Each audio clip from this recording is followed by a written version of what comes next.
están? Bienvenidos. Iniciamos una nueva edición de Congreso Futuro, donde estamos revisando parte de las exposiciones de quienes nos han visitado en Congreso Futuro desde el año 2011. Científicos, investigadores, humanistas, gente hablando de tecnología y por supuesto los premios Nobel que han formado parte de este mega evento, el más importante a nivel nacional y uno de los más destacados a nivel internacional, y que el próximo año cumple 10 años. Recordamos que este programa especial está siendo transmitido en las plataformas de las distintas municipalidades de nuestro país a través de Congreso Futuro en tu comuna en línea. Estamos en alianza con la Asociación Chilena de Municipalidades para acercar la ciencia y el conocimiento a públicos más específicos. Nos quedamos con Chris Rapley, quien nos visitó en el año 2016. Este científico británico, profesor de ciencias climáticas, que nos habló acerca de los efectos del cambio climático en la sociedad. En aquel entonces ya nos planteaba las consecuencias de este fenómeno en cuanto a la sequía, a la migración, a la pobreza y también a los conflictos, efectos que hoy se hacen latentes. Revisemos entonces esta charla ofrecida por Chris Rapley en 2016 sobre si se adaptará la sociedad a los cambios climáticos. Veamos. Thank you, Minister. Muchas gracias, Good morning, ministro. everybody. Buenos días It's a a real todos. pleasure to be here. Es un placer para mí estar acá. I'm going to talk about, Y voy a the hablar title which you see respecto on al the side título que here. ustedes Should do ven in a acá en la second. pantalla. Will society Si es que la adapt to sociedad se climate va a change? adaptar al cambio climático. See, there it is.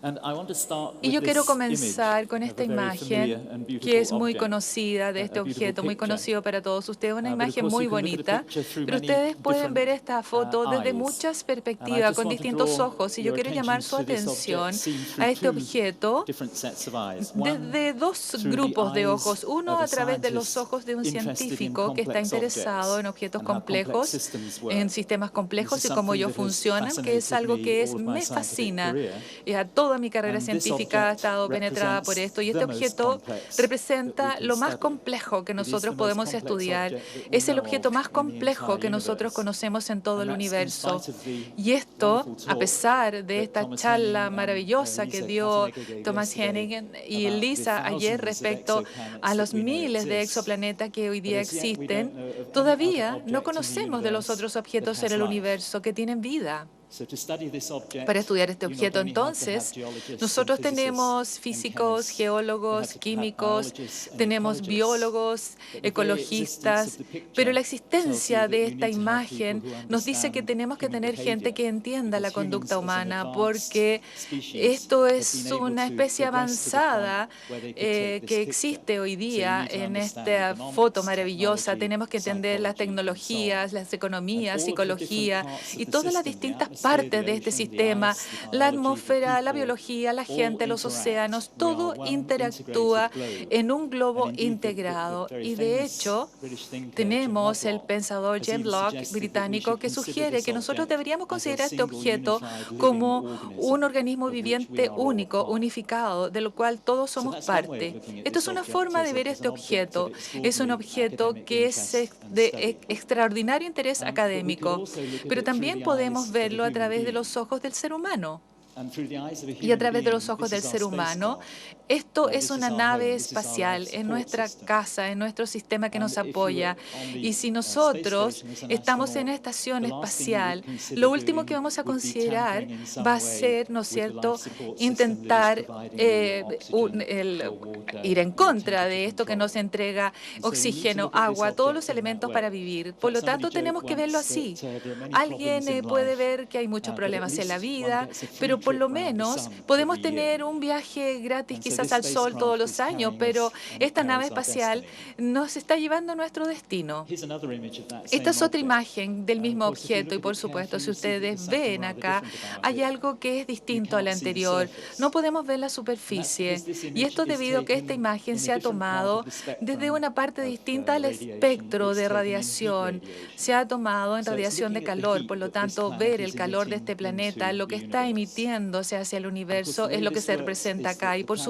supuesto, vemos que se conjuga todo el calor que viene del sol, pero también de los fluidos, de los océanos, de las emociones, de toda la vida, de todo que está en el planeta que nos interesa a nosotros también y que origina energía. Pero también tenemos que lograr un equilibrio en esta energía, por lo tanto, tenemos que irradiar parte de esta energía hacia el espacio. Y esta imagen muestra la energía que cuando sale hacia la atmósfera realmente está captando esta energía y está captando no solamente porque existe nitrógeno y oxígeno que nosotros estamos respirando permanentemente, sino que por las pequeñas concentraciones que existen también en la atmósfera, que nosotros llamamos gases de efecto invernadero, que dióxido de carbono, metano y otras cosas también. Y eso es lo que nos da la opacidad y que ve que estamos tapando esta superficie con esta energía y nos permite de alguna forma vivir porque tenemos pequeñas concentraciones de gas de efecto invernadero, pero esto se está irradiando hacia la superficie. Por lo tanto, en esta imagen nosotros podemos ver la superficie irradiada y la temperatura estamos hablando de 30 grados aproximadamente en promedio, en diferencia del pasado. Por lo tanto, grados centígrados que hacen, ¿no es cierto?, que esto hoy día sea habitable. Estamos hablando de menos 15, que sería finalmente una posibilidad de impedir la vida en el planeta porque estaría todo congelado. Así se ve la energía. Ahora, esta imagen es muy importante. La cantidad de dióxido de carbono que existe en la atmósfera, por lo menos, estamos hablando de millones de años. Ese ha sido muy gentil entre todas las unidades Newton y en una escala, por lo menos de los últimos millones de años, es el ritmo natural de las eras, donde hay enfriamiento y concentración de dióxido de carbono, de monóxido de carbono, que baja en 80 unidades y nosotros podemos ver entonces la integración en un periodo de calentamiento que es ahí donde estamos ahora, que es más breve que la era de frío de hace 10.000 años, ni de que trae este periodo de calentamiento, procesos que empiezan a operar en esta complejidad de sistema que limitan la cantidad de monóxido de carbono que nosotros tenemos. Y esto ha estado presente durante millones de años, pero durante los últimos años la humanidad ha estado, a través de la ciencia, la economía, la tecnología y el mundo moderno, ha estado utilizando combustibles fósiles y energizándose con ellos. El dióxido de carbono que nosotros estamos liberando se está acumulando en la atmósfera a través, digamos, de procesos que demoran miles de años en procesarlo. Por lo tanto, estamos aumentando la cantidad de este elemento en la atmósfera a través de 400 partes por millón. Y esta es la primera vez en la historia del ser humano y, de hecho, está muy prolongada, que ha llegado a este nivel, donde nosotros estamos respirando la atmósfera que cualitativamente es muy distinta, y cuantitativa también es muy distinta a lo que nosotros teníamos antes de la época de la industrialización. Por lo tanto, esencialmente tenemos un cambio fundamental de los elementos y del metabolismo del clima, esencialmente. Hemos agregado hoy día opacidad a la atmósfera y hemos alterado el equilibrio de energía de nuestro planeta. Y eso es lo que muchos científicos hablan de la entropía, de la era, cuando los humanos empiezan a dominar el proceso geológico del planeta. Por lo tanto, hay consecuencias. Entonces, a medida que se acumula energía, el mundo se calienta, tenemos nieves que se derriten, los océanos y la atmósfera circulan en un ritmo distinto, hay cambios climáticos extremos, el ciclo del agua también se acelera. Cuando cambia 1 grado, se aumenta la cantidad de agua que va a la atmósfera en un 7%. Los ecosistemas responden, la vida responde.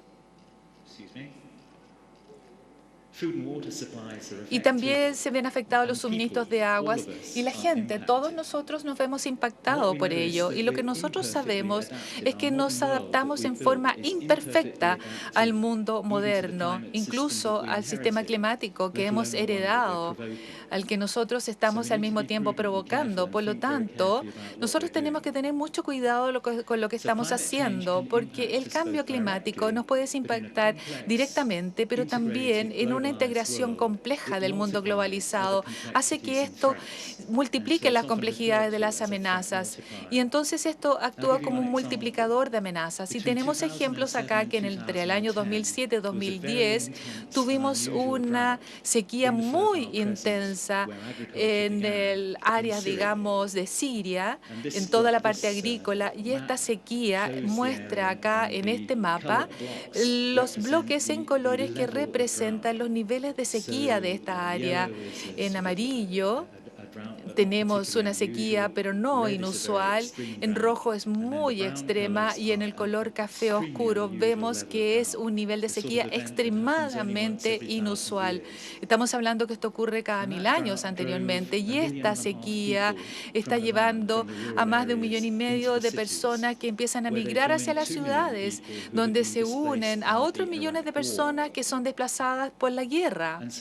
Por lo tanto, tenemos este flujo masivo hacia las ciudades, que lo que hace muy difícil para las autoridades manejar esto, porque realmente empieza la insatisfacción, empiezan las alteraciones civiles, empiezan las protestas y todos los problemas que todos conocemos. Y los flujos de refugiados también se anexan a esto. La pregunta ¿es parte de la historia el cambio climático?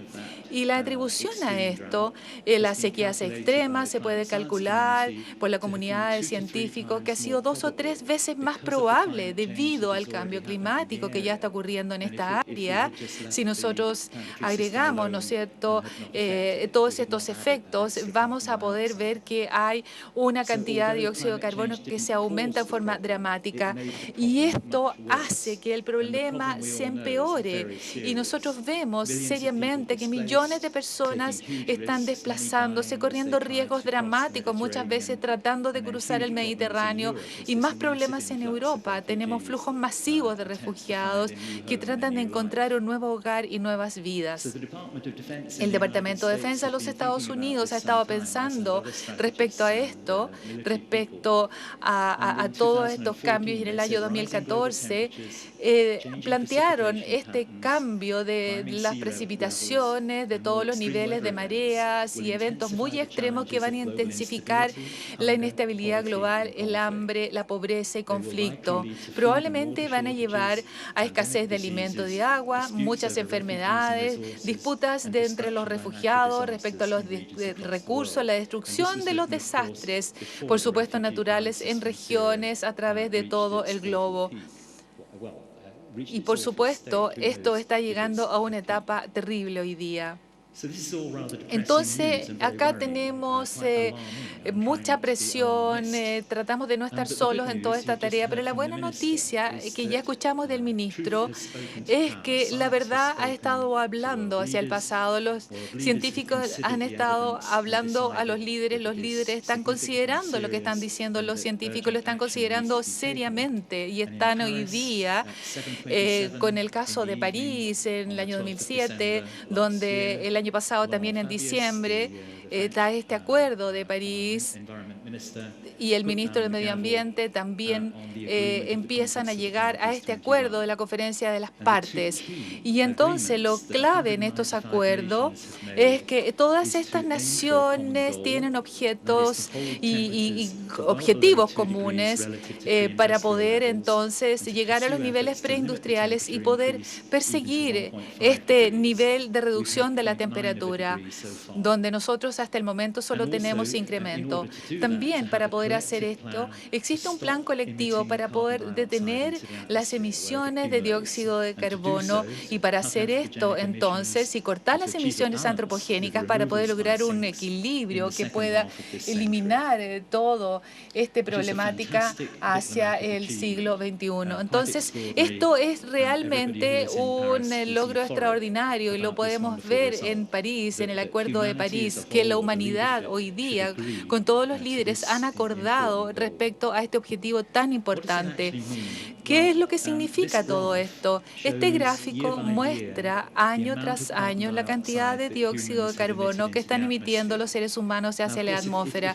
Por supuesto, si nosotros ponemos el dióxido de carbono y lo detenemos, el planeta va a encontrar un nuevo equilibrio que va a durar 30, 45 años, pero vamos a seguir produciendo cada vez más dióxido de carbono a la atmósfera. Por lo tanto, el planeta siempre está tratando de buscar este equilibrio y no termina esta búsqueda. Por lo tanto, lo que hemos estado haciendo hasta hoy día es la línea azul que se muestra en la parte de arriba, muestra hacia dónde vamos si no se toma ninguna acción y si seguimos tal como lo estamos haciendo ahora. Y esto va a terminar al término de este siglo con una elevación de 3,6 grados en la temperatura, a lo mejor un poco más o un poco menos, pero siempre es una cosa tan compleja que es muy difícil hacer una predicción que sea tan acuciosa, por lo tanto son aproximados. Pero la promesa, digamos, de las naciones que están comprometidas como parte de esta conferencia de las partes en París, va a apuntar a una reducción de la temperatura hacia solamente 2,7 grados Celsius si empezamos a tomar acción e implementamos esto así como se ha prometido. Ustedes recordarán entonces que los acuerdos, dice 2 acuerdos y luego 1,5 también.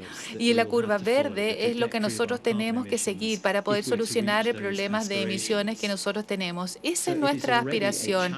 Por lo tanto, ya es un desafío ir de 3,6 a 2,7, ¿no es cierto? Las naciones tienen que mirarlo con mucha atención, recuerdo los compromisos que están implementando, pero hay una brecha, hay una gran brecha en lo que se debe conseguir.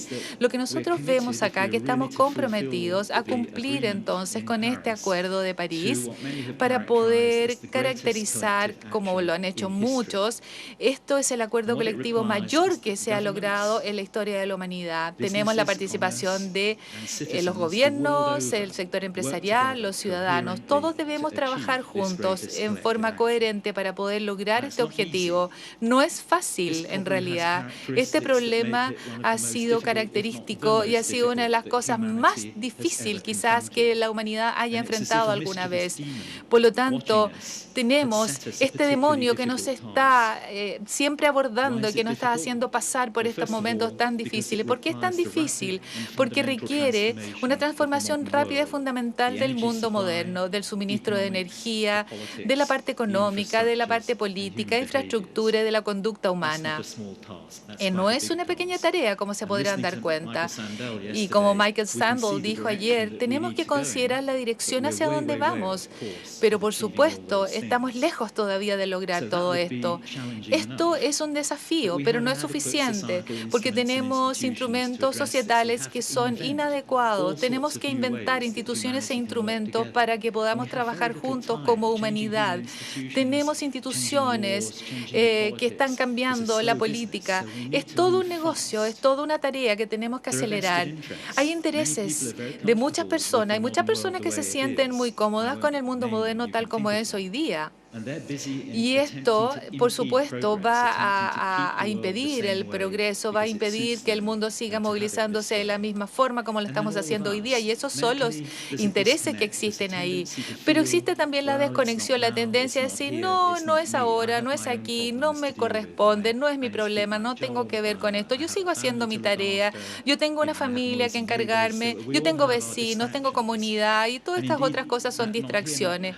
Pero realmente hoy día tenemos que profundizar en este tema, tenemos que hablar de ello y tenemos que incorporarlo a nuestra mentalidad, que la tecnología y la ciencia también tiene que incorporarse también en nuestros cerebros para trabajar en conjunto y crear esta sensibilidad de poder impedir este peligro y de impedir esta violencia lenta cuando nosotros nos comportamos con una insensibilidad sensibilidad al respecto. Como presidente del museo en Londres, podemos ver que uno de los privilegios que he tenido hoy día es ser capaz de poder ver los archivos que están almacenados, con el 96% de todo lo que está recolectado ahí, porque la verdad es que este museo contiene una cantidad de tesoros ahí, aparte de los archivos.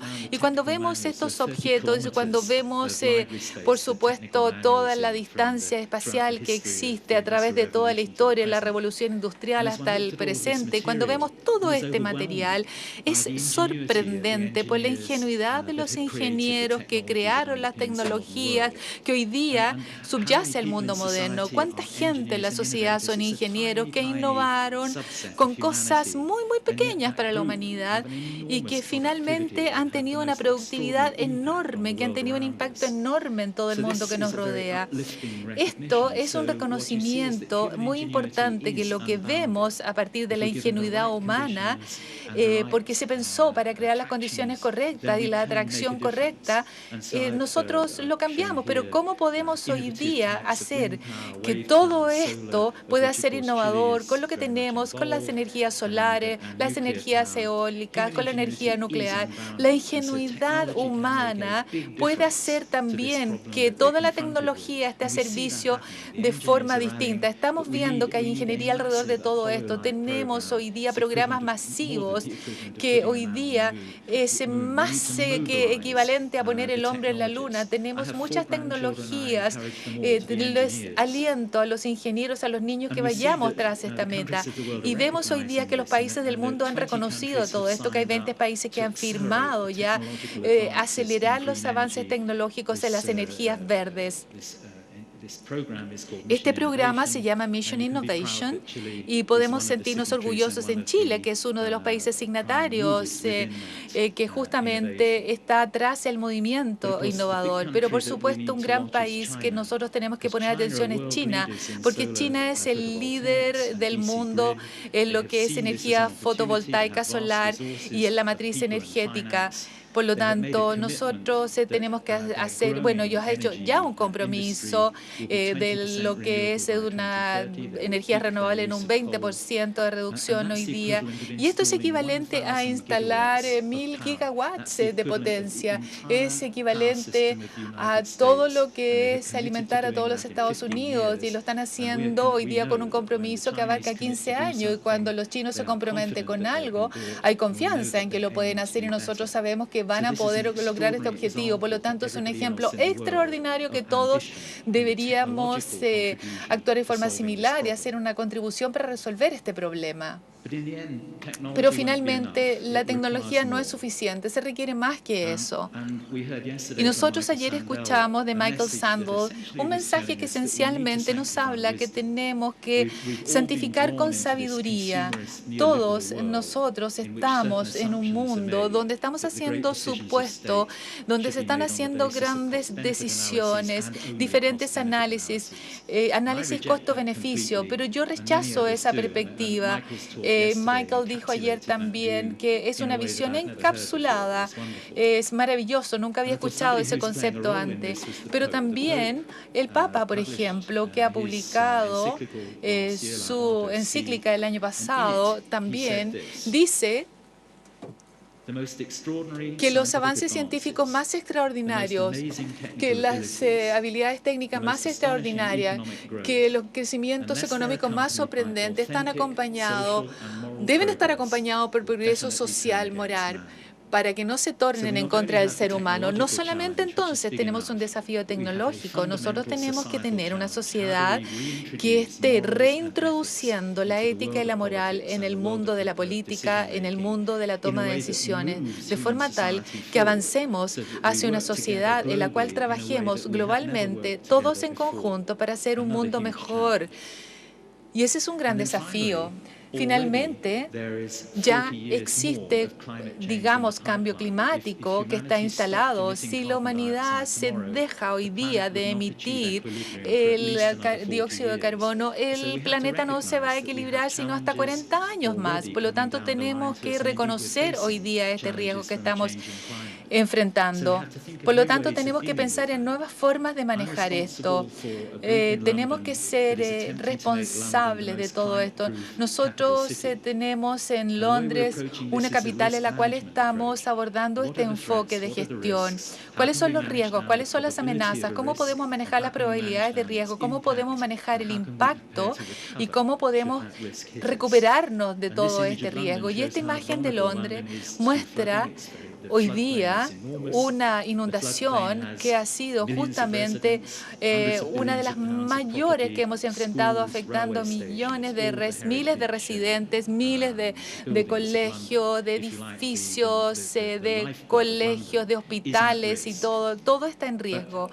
Pero nosotros vemos hoy día que tenemos una ruta de adaptación para poder manejar todo esto. Siempre tenemos que ver la reducción de las incertidumbres científicas y, por supuesto, tenemos que abarcar todo esto para no ser paralizados por lo que estamos enfrentando. Tenemos que poner planes en conjunto para poder manejar las eventualidades, para poder tomar decisiones de acuerdo a lo que estamos enfrentando, para poder identificar lo erróneo y para poder adaptarnos en forma lógica y racional a toda esta situación. Para terminar, una cuota de Samuel Butler, que es un pensador victoriano que fue futurista.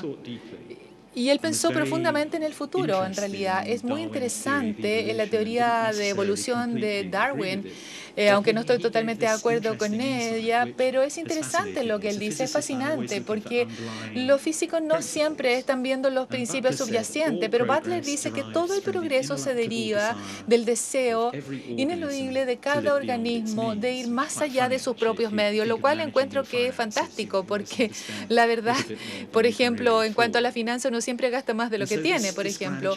Por lo tanto, este gran desafío que estamos enfrentando, la humanidad tiene que manejar este deseo de progreso. Tenemos que manejar con nuestros propios medios, tenemos que hacerlo en forma justa, voluntaria y en forma global. Y quizás porque nuestro intelecto, quizás porque nuestra capacidad de pensamiento nos va a permitir hacerlo así, y espero que sea así. Si pensamos en lo que dice Butler, dice algo que es muy profundo, de acuerdo a la naturaleza humana, que comenta sobre la naturaleza humana, sobre la biología, el avance de la biología. Y es tan así que los desafíos no significan solamente superar nuestra propia naturaleza, sino que los principios básicos de la forma como nosotros evolucionamos. Por lo tanto, si nosotros miramos un libro y no sabemos si lo que se ha escrito en las últimas páginas, en 15, 20 años, ¿cuáles van a ser estas palabras? Puede ser una historia exitosa, puede ser una mirada hacia atrás con satisfacción, o puede ser una mirada colectiva del problema con resolución, o con una mejor posibilidad de solución, o puede ser noticias malas. En realidad, quizás puede ser una civilización en la cual ha habido estancamiento, pero una cosa que estoy seguro, que estas palabras, para que sean apropiadas y para que nuestros niños y nietos puedan crecer en conjunto, tenemos que escribirlas en conjunto. Mi mensaje es, ¿cuál es el futuro que queremos? Pero depende de nosotros entonces, ¿cuál es el futuro que queramos? Gracias.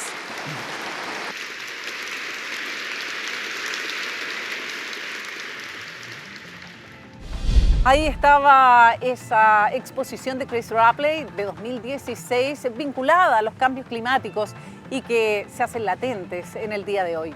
Les recordamos que estamos revisando lo que han sido las exposiciones de distintos científicos que han visitado Congreso Futuro desde el año 2011. Este evento que nació desde la Comisión Desafíos del Futuro, una instancia legislativa que está presidida por el senador Guido Girardi, integrada por los legisladores Carolina Goiche, Francisco Chaguán, Alfonso Durresti y Juan Antonio Coloma. Hacemos un breve alto en este especial Congreso Futuro. Volvemos con más de los desafíos que nos presenta el siglo XXI.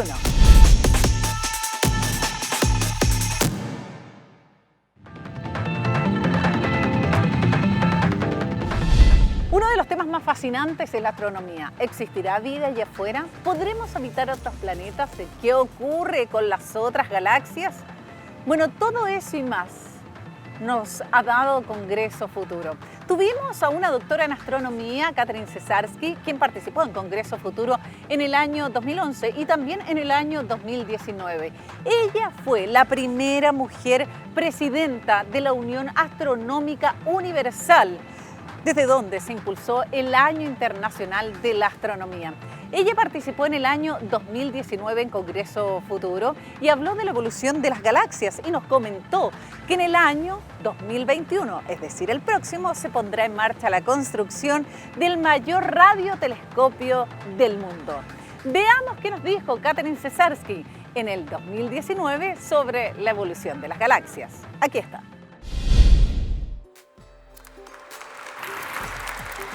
Buenas tardes.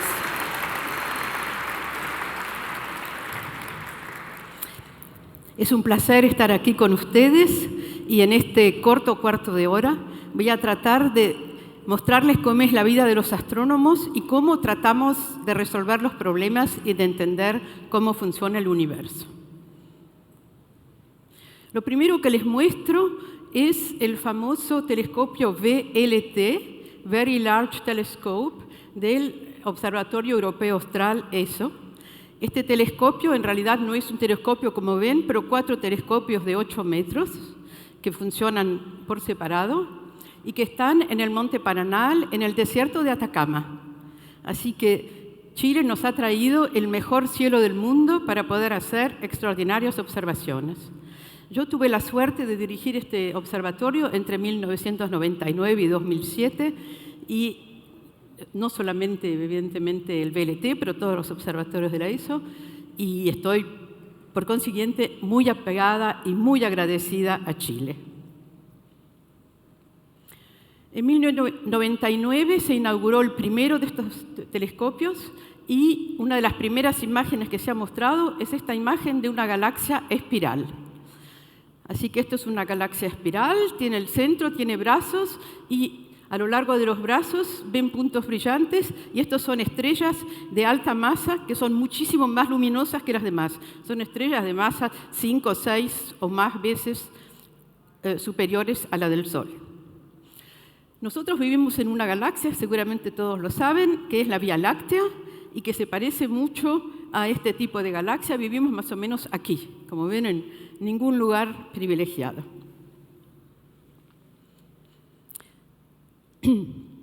Y nuestra Vía Láctea tiene más o menos 250.000 millones de estrellas y además de estrellas tiene un 10% de masa con respecto a las estrellas repartida en gas. Este gas es esencialmente hidrógeno y está colocado ahí entre las estrellas, pero más en los brazos espirales. Y el gas no está completamente puro, no es solamente el hidrógeno, sino que tiene granitos de polvo, que están hechos de materiales como silicio, carbono, materiales que no estaban en el principio del universo y que fueron creados, cocinados en el centro de las estrellas y luego largados al medio interestelar.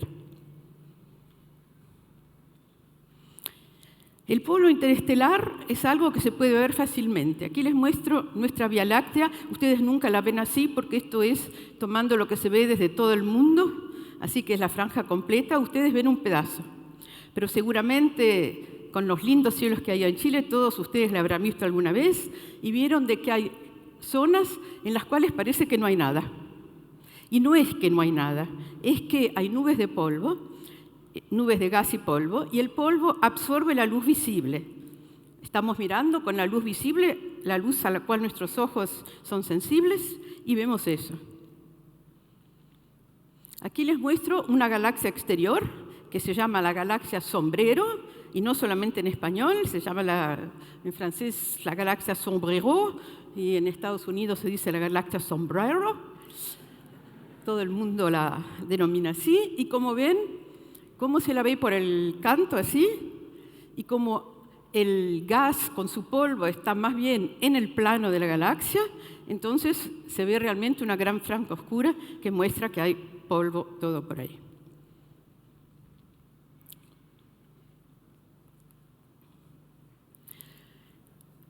El gas está repartido de manera muy inhomogénea y existen unas grandes nubes donde es particularmente densa, y ahí las atracciones gravitacionales, las distintas partes del gas entre ellas, hacen que la materia se junte y termina formando estrellas. Y así se forman las estrellas. Y se forman generalmente estrellas de masas distintas, y las más masivas son de lejos las más brillantes, como les dije antes, y viven muy poco, así que solamente se ven en zonas donde todavía se están formando estrellas, como el caso aquí. Así que aquí ustedes ven estrellas muy brillantes creando una nebulosa luminosa alrededor, pero al mismo tiempo ven zonas muy oscuras, y no quiere decir que no hay estrellas adentro, quiere decir que hay tanto polvo que no ven a las estrellas que están adentro. Me equivoqué, perdón. Acá les muestro una nubecita muchísimo más chica, se llama un glóbulo oscuro, y todavía está en equilibrio, pero se está preparando a que todo el gas caiga, y cuando caiga esto va a formar una estrella del tipo del Sol. Pero es muy frustrante, ¿no? No vemos nada dentro. Nosotros queremos saber lo que está pasando. ¿Y cómo podemos hacer? Y para eso tenemos que cambiar la longitud de onda. Hay longitudes de onda, luz invisible para nosotros, pero que podemos observar con nuestros instrumentos, que son capaces de penetrar y de pasar a través de estas nubes de gas y polvo. O sea que si miro este glóbulo y me voy al infrarrojo, o sea, longitud de onda un poquito más larga, más allá del visible,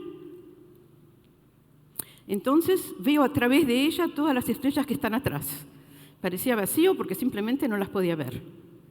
Si me voy un poco más allá en longitud de onda, hacia las ondas milimétricas, entonces se ve que el gas que está ahí adentro brilla en esa longitud de onda y se ve como brilla.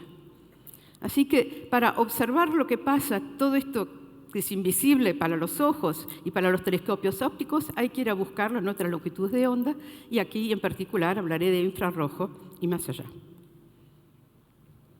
Ahora, ¿qué es lo que pasa?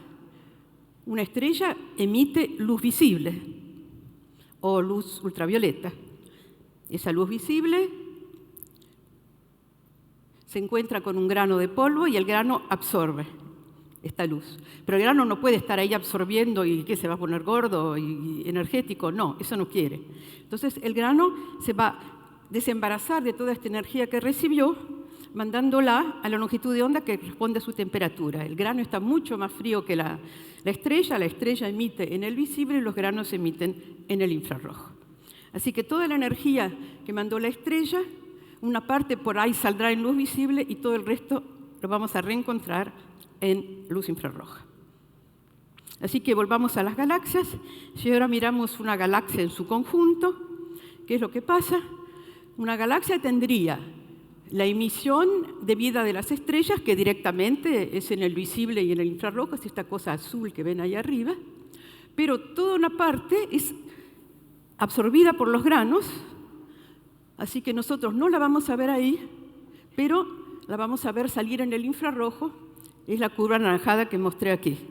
Si hay pocos granos y poco polvo, casi todo estará acá. Si hay muchísimo polvo, casi todo estará en el infrarrojo. Así que todo eso depende de cómo se están formando estrellas y dónde. Y en una galaxia, si uno le hace la imagen en el infrarrojo, ahí se ven todas las estrellas en formación, inclusive si están adentro de nubes de polvo, así que se ve todavía mucho más espiral. La luz infrarroja no penetra fácilmente a través de la atmósfera, así que es mucho mejor ir a observarla desde el espacio con satélites. El primer satélite infrarrojo fue lanzado en 1983, se llamaba IRAS, y observó todo el cielo, pero quedándose poco tiempo en cada lugar, o sea que solamente pudo observar las zonas relativamente cercanas del universo. Y descubrió que existen galaxias, más o menos un 2% en este universo cercano, que emiten luz en el infrarrojo en cantidades mucho mayores de lo que emiten, a veces por un factor 100, que lo que emiten en el visible. Entonces se fue a estudiar cómo eran esas galaxias tan particulares y se descubrió que en general no eran galaxias como las que les mostré antes, sino eran dos galaxias que estaban en interacción. Aquí les muestro unas imágenes de galaxias que están en interacción y después les voy a mostrar las distintas etapas para que lleguen a este tipo de formas complicadas.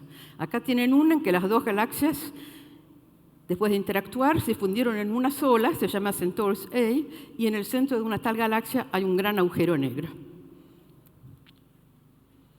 Para entender esto, los astrónomos hacemos modelos con las computadoras, poniendo un montón de estrellas y dejamos actuar, mandamos las dos galaxias, que también están rotando, y ponemos la gravedad. Y esto es lo que pasa para las estrellas de dos galaxias. Interactúan estrellas, como ven, terminan en una galaxia sola. Ahora, para la formación de estrellas, mucho más importante es mostrarle el gas.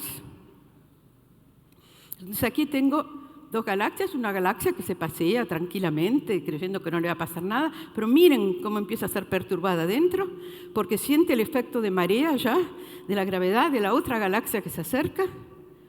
¿Sí? Viene la otra galaxia, y aquí tienen un lindo bailecito. Y finalmente, cuando se juntan, fíjense que todo el gas cae al centro. Así que tiene un montón de gas que cae al centro y todas estas nubes chocan unas con otras y eso facilita mucho la formación de estrellas y por eso hay gran formación de estrellas en medio de una nube de polvo, en este caso, y toda esta luz sale en el infrarrojo. Si queremos ver lo que pasa más allá, lo que hay que hacer es tener más sensibilidad. Porque cuando uno es más sensible, ve fuentes que nos parecen más débiles, y no es que son más débiles, sino que están mucho más lejos. Ahora, en astronomía, cuando algo está lejos, lo vemos como era en el momento en que la luz fue lanzada. Así que nos lleva un segundo ver la luz de la Luna, o 8 minutos la del Sol, pero también podemos mirar galaxias que tienen 8.000 millones de años, y ver cómo eran en ese momento, sabiendo que el universo tiene 13,8 mil millones de años. O sea que si tenemos algo suficientemente sensible para medir estas galaxias lejanas, podemos hacer una verdadera paleontología y ver cómo han evolucionado las galaxias prácticamente sobre toda la vida del universo. El universo está en expansión, las galaxias se están alejando las unas de las otras, como serían puntos que están sobre un globo. Cada galaxia tiene la impresión que las demás se van. Y cuanto más distantes están, más rápido se alejan. Así que nosotros sabemos medir la velocidad de las galaxias y con eso le sacamos la distancia.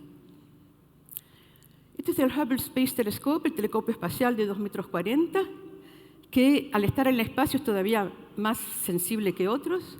Y hace unos años se tomó un pedacito chiquitito del cielo, miren qué chiquito, es grande como si yo miro mi pulgar aquí, con respecto a la Luna, donde no se había visto nada hasta entonces y quedándose mucho tiempo se vieron 3.000 galaxias, que nunca nadie había visto. Así que ya vemos galaxias lejanas en el visible. ¿Y cómo en el infrarrojo? Bueno, en el infrarrojo hacían falta satélites más sensibles. Hubo primero ISO, en el cual yo trabajé, esta es una cámara que yo desarrollé, y fuimos los primeros en poder detectar galaxias hasta la mitad de la edad del universo. Y lo que vimos es que había muchísimo más galaxias débiles de lo que hubiéramos predicho si la densidad siguiera la misma que la que hay en la cercanía del Sol. Y eso lo queríamos estudiar más lejos todavía y finalmente hubo otros dos grandes satélites infrarrojos, Spitzer americano en 2003, Herschel, el más importante, con un espejo de 350 centímetros en 2009. Entonces se siguió haciendo el mismo ejercicio con ISOCAM, con Spitzer y finalmente con Herschel. Así que con Herschel, en este mismo campo y muchos otros campos, se pudieron detectar todas las galaxias infrarrojas. Y como Herschel, al tener un telescopio mucho más grande, un espejo mucho más grande, era mucho más sensible, fue capaz inclusive de detectar ahí, en medio de todo este grupo de galaxias, hay una que no tenía equivalente en Hubble. O sea, es una galaxia que es muy luminosa en infrarrojo y que ni siquiera Hubble consigue ver en el óptico. Y resulta ser una galaxia que que se creó cuando el universo tenía solamente 1.500, 1.000 millones de años, o sea, realmente muy cerca del principio del universo. Nosotros pensábamos que no podía haber temprano en el universo galaxias tan grandes y mucho menos con nubes de polvo, pero no, sí las hay. Nuestra galaxia crea más o menos una estrella tipo Sol cada año. Esta galaxia crea una estrella tipo Sol cada 4 horas. Así que con eso uno puede ver cómo evolucionó la velocidad de Flash, hacer la historia de la formación de estrellas, y se puede ver que si uno solamente pudiera mirar en el visible, tendría la impresión que aumentó y disminuyó ya después de más o menos 1/3 de la vida del universo. Pero si uno ahora lo hace con la parte invisible, con el infrarrojo, ve que hubo una formación de estrellas muchísimo más grande en etapas mucho más tardías, hasta más o menos la mitad de la edad del universo. Así que ahora podemos entender todo eso. Después también hemos descubierto, teniendo muchas observaciones de galaxias, de que finalmente estas galaxias lejanas, muy brillantes en el infrarrojo, no son todas galaxias que están teniendo colisiones. Si bien los choques de galaxias eran más frecuentes en el futuro, porque debido a la expansión del universo, antes estaban más cerca, también en esa época tenían más gas, lo cual les era más fácil que hagan estrellas, y sobre todo les caía más gas del medio intergaláctico. Eso es lo que muestra este dibujito. Todavía quedaba gas entre las galaxias, que iba lloviendo así sobre las galaxias y facilitando la formación de estrellas. Ahora, si queremos detalles de cómo son estas galaxias, entonces necesitamos algo que tenga mejor resolución espacial, y para eso se ha construido ALMA, Atacama Large Millimeter Submillimeter Array, a 5 milímetros de altura, en el llano de Chajantor, también en el desierto de Atacama, cerca de San Pedro. Y acá son 66 antenas, esto ya es más como radioastronomía, y permite ver los detalles. Por ejemplo, una galaxia para Herschel, como ven, es una manchita así. En cambio, ALMA es capaz de hacer un mapa. Acá tenemos una galaxia, en el ultravioleta se veía así, y esto es lo que ve ALMA. Y antes uno creía que esto era la galaxia, pero esto tiene muchísimo más energía que esto. La parte más importante está acá. O sea, con ALMA podemos estudiar en detalle realmente cómo son las galaxias. En el futuro, voy a decir muy rápidamente, esperamos un telescopio con un radio de 6,5 metros en un par de años, que va a poder observar en detalle estas galaxias tempranas. Se llama el JWST. La ISO está construyendo un telescopio mucho más grande, de 39 metros de diámetro, acá en Chile, también en Paranal, que va a poder estudiar los detalles de estas galaxias también. Y finalmente el proyecto del que me ocupo ahora, Square Kilometer Array, yendo a ondas más largas aún, que son las ondas de radio, y ahí puede dar un montón de datos muy complementarios que no les puedo explicar, pero simplemente les quiero decir que con todo lo que les mostré permitía estudiar si el universo empezó aquí con el Big Bang y nosotros estamos aquí. Hubo todo el periodo en que se formaron las galaxias, está acá, y nosotros todo lo que les conté equivale a esta parte de la vida del universo. Pero con SKA vamos a poder estudiar el periodo justo anterior, que llamamos la era oscura, en que todavía no había ni estrellas ni galaxias, lo único que había era un montón de gas de hidrógeno, y SKA es capaz de medir este hidrógeno y de ver cómo las primeras estrellas van haciendo agujeros como burbujas, es como un queso gruyère, y poco a poco se va finalmente ionizar todo el espacio y vamos a llegar a las galaxias que les mostré antes. Muchas gracias.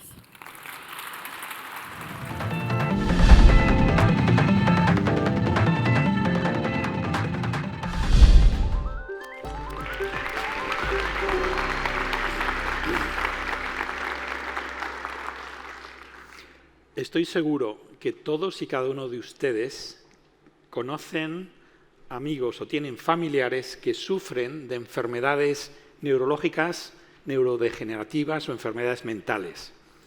Estoy hablando del Alzheimer, de la depresión, epilepsia, Parkinson, autismo, retraso mental, esquizofrenia. Y saben muy bien, a pesar de los esfuerzos heroicos de los neurólogos y de los psiquiatras, que estas enfermedades en general no tienen cura. La razón por la que no tienen cura es porque la medicina no entiende todavía cómo funciona el cerebro. son enfermedades cerebrales. Se generan en el cerebro y para poder arreglar el problema tenemos que entender cómo funciona el sistema. La razón por la cual no entendemos todavía cómo funciona el cerebro, a pesar de que llevamos más de un siglo los neurobiólogos y los neuroclínicos estudiándolo en una red que se extiende por el espacio y por el tiempo, en las que tratamos a los investigadores que se han muerto como si estuviesen a nuestro lado y escribimos artículos para los que vienen después, a pesar del esfuerzo común de miles de personas, todavía no entendemos cómo funciona el cerebro.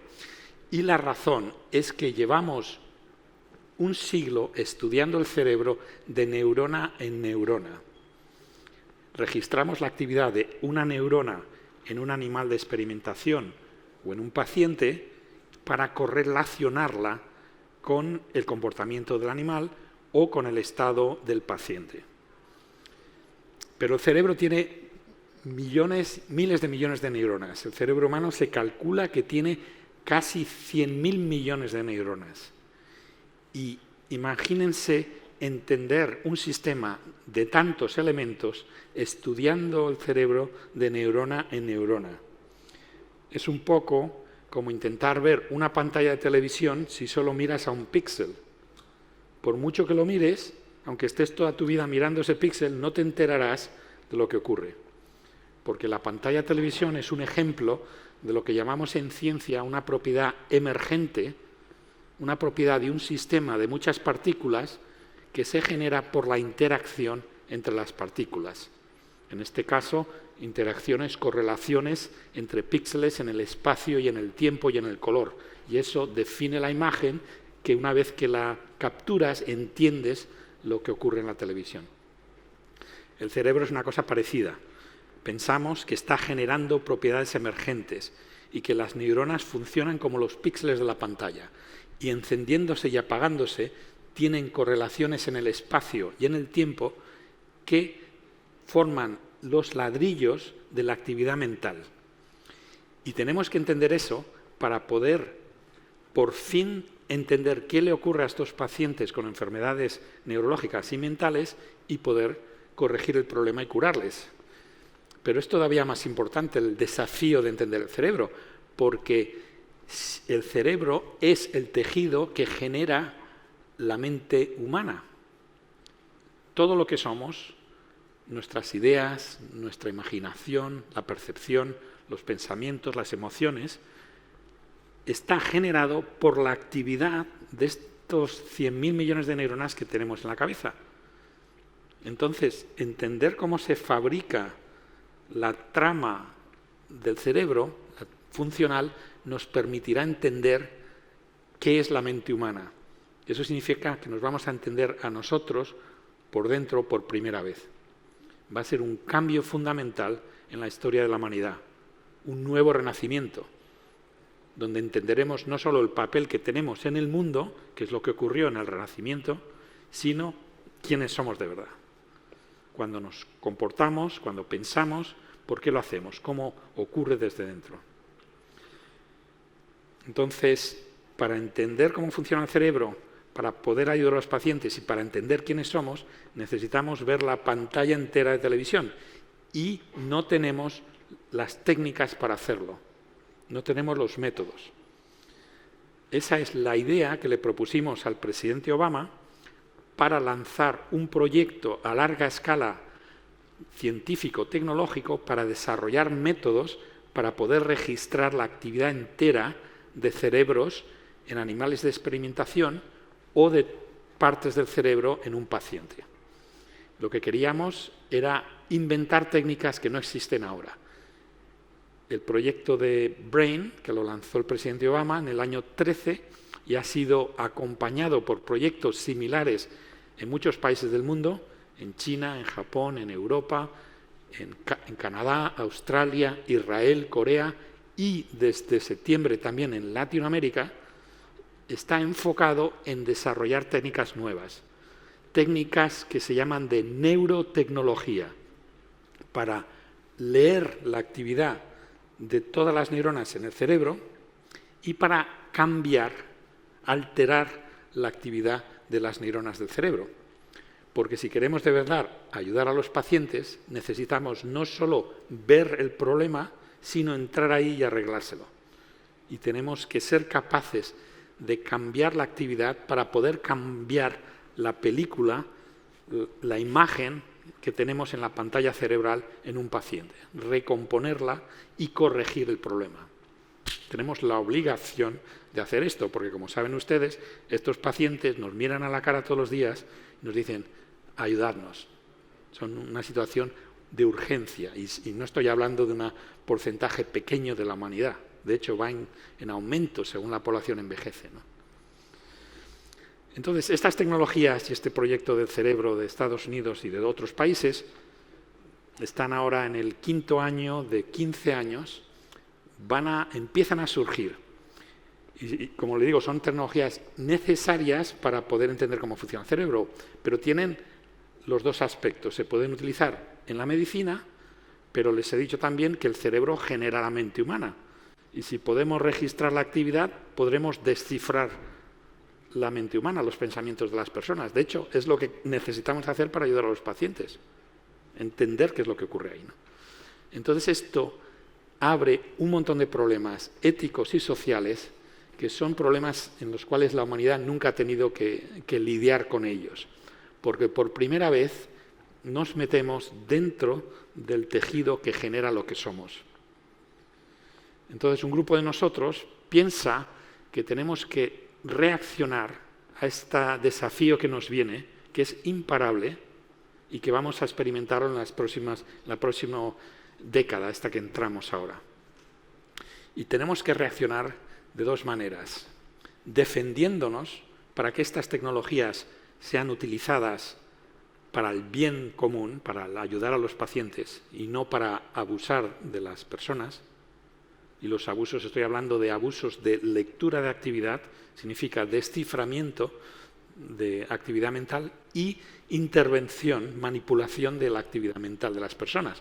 Porque, como le digo, la neurotecnología son herramientas de leer y de escribir. Entonces, queremos atacar el problema de dos puntos de vista. Uno es defensivo y otro es ofensivo.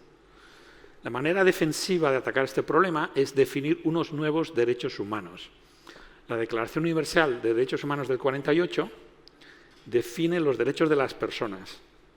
Lo que queremos es definir los derechos de la mente de las personas, que no está protegida en esta declaración, porque nadie se había planteado en el año 48 que se podían hacer estas cosas.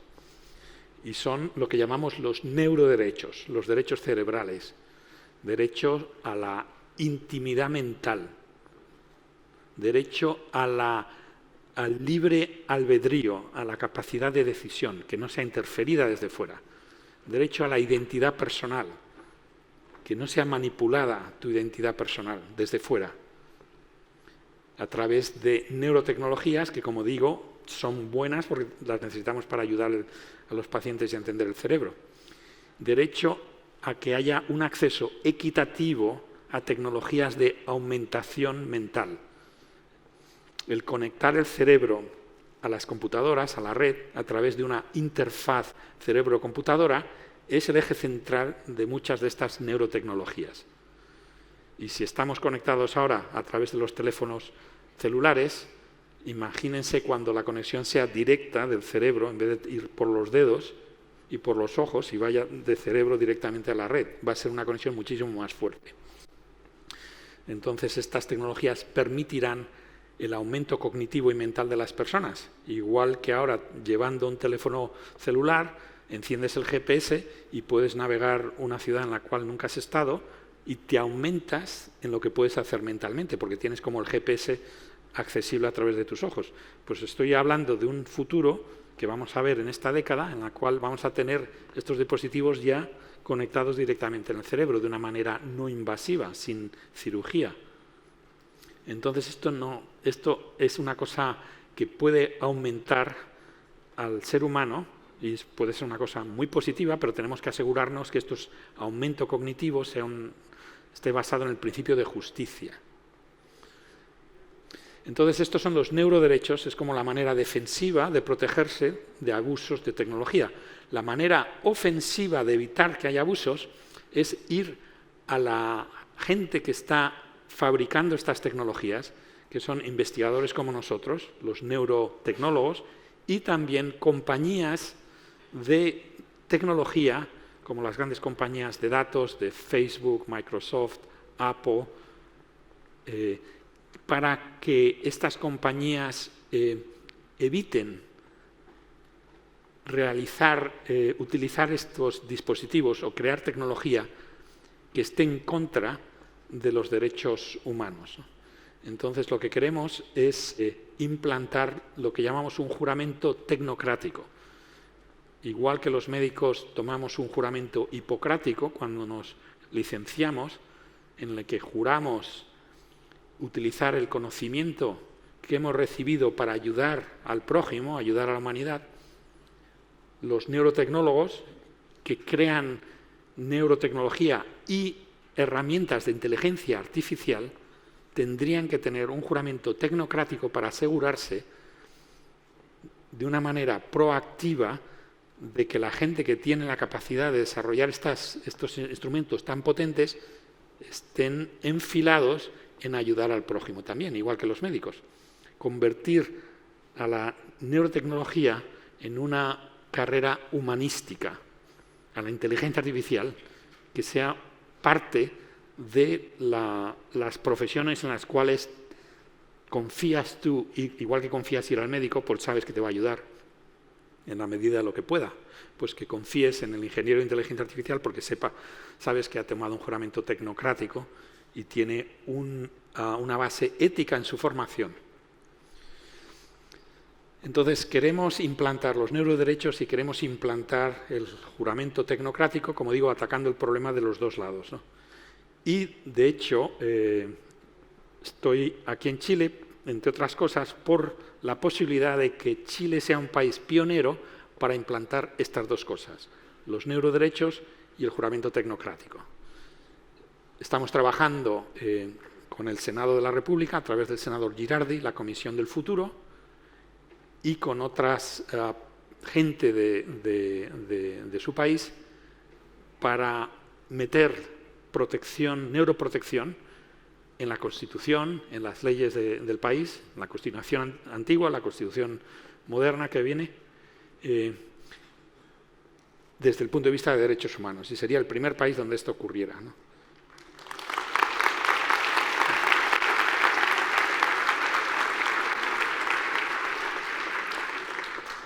Hablar de derechos humanos en Chile ahora surge la pregunta que me han hecho ya muchos jóvenes que han participado en las manifestaciones que conocen ustedes, de si no se respetan los derechos humanos, no respetan todos los derechos humanos, ¿por qué vamos a preocuparnos para añadir más?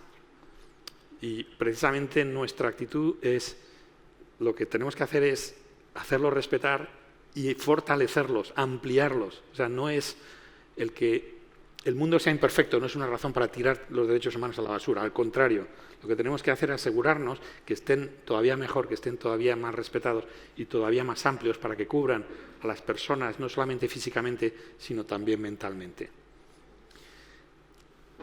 El otro trabajo que estoy haciendo en Chile tiene que ver con el juramento tecnocrático. Estoy trabajando con un grupo de pioneros dentro de la Universidad Católica aquí en Santiago para hacer un programa piloto para poder desarrollar un juramento tecnocrático que se pueda adoptar en los ingenieros, por ejemplo, de la Universidad Católica y que sepa un poco para dirimir los problemas de este tipo de... Cuando se quiere hacer una cosa nueva, pues siempre tienes que solucionar muchos problemas y si sale bien, sea un programa piloto que se pueda copiar en otras universidades, en otros países y se pueda esparcir por todo el mundo.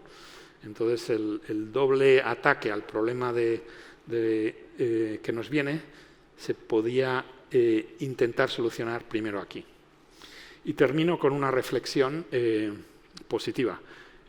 Algunos de ustedes pueden estar un poco asustados ante la posibilidad de que con neurotecnología alguien pueda leer su mente y alterarla sin su consentimiento. Bueno, primero, estamos precisamente nosotros en la primera fila demandando que eso no ocurra, avisándole a ustedes, avisando a la población, avisando a a los gobiernos, a los parlamentos y a los científicos en público para evitar que eso ocurra. Pero el segundo comentario que les quería hacer es que la neurotecnología va a ser una cosa buena, que va a ser un nuevo renacimiento, que nos vamos a entender por fin quiénes somos los humanos. Y el conocimiento siempre es bueno. Muchos de los traumas y dolores y conflictos que ocurren en la humanidad es por prejuicios atávicos muchas veces que nos hemos heredado de otras generaciones. Y los científicos, en la manera que podemos, les queremos quitar las telarañas para que nos podamos entender mejor entre todos. Muchas gracias.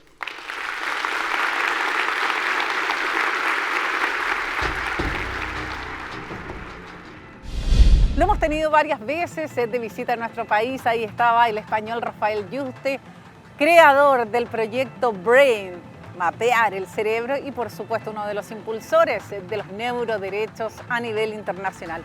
Si quieren conocer esta y otras charlas, exposiciones de nuestros invitados, www.congresofuturo.cl, y también en las distintas plataformas en las que está Congreso Futuro.